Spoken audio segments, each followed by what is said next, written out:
FIGC के students, अभी सबकी एग्ज़ाम्स आएगी और एग्ज़ाम्स में बैंक रिकन्सिलेशन टॉपिक सबके लिए है। बैंक रिकन्सिलेशन टॉपिक FIGC के स्टूडेंट्स को थोड़ा सा डिफ़िकल्ट लगता है, बट मैं बता देता हूँ, it's very simple. Bank reconciliation में आपको स्टार्ट करना है balance as per cash book से, या बैलेंस एज पर पासबुक से, या overdraft as per cash book से, या ओवरड्राफ्ट एज पर पासबुक से। आपको प्रॉब्लम शुरू करना होगा कोई भी ये चार में से एक हेडिंग से।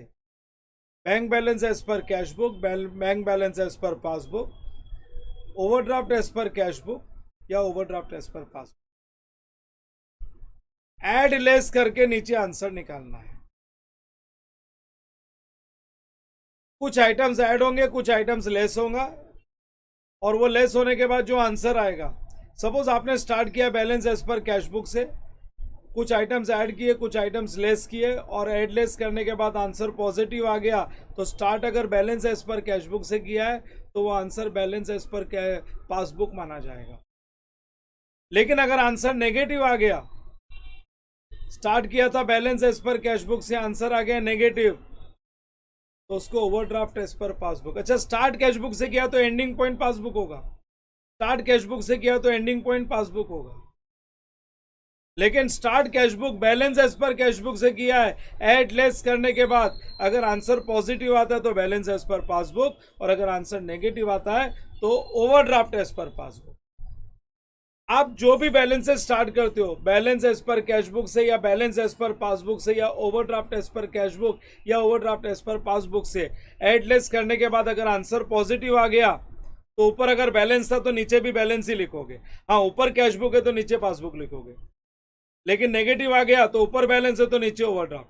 सर अगर ऊपर ओवरड्राफ्ट है तो ऊपर ओवरड्राफ्ट है, ओवरड्राफ्ट एज पर पासबुक से शुरू किया है, ऐड लेस करने के बाद आंसर पॉजिटिव आ गया तो overdraft as per cash book हो जाएगा। ओवरड्राफ्ट एज पर पासबुक से स्टार्ट किया है, ऐड लेस करके आंसर अगर पॉजिटिव आया तो ओवरड्राफ्ट ही रहेगा, बट ओवरड्राफ्ट एज पर अगर पासबुक से किया तो कैश बुक, नेगेटिव आ गया तो balance as per cash book. एक मिनट, वापस से, सर कंफ्यूज हो गए। स्टार्ट किया balance as per cash book से, प्लस माइनस किया, some items added, some items deducted, and you got the answer. Answer positive आया तो बोलेंगे बैलेंस एज पर पासबुक, क्योंकि स्टार्ट कैश बुक से था।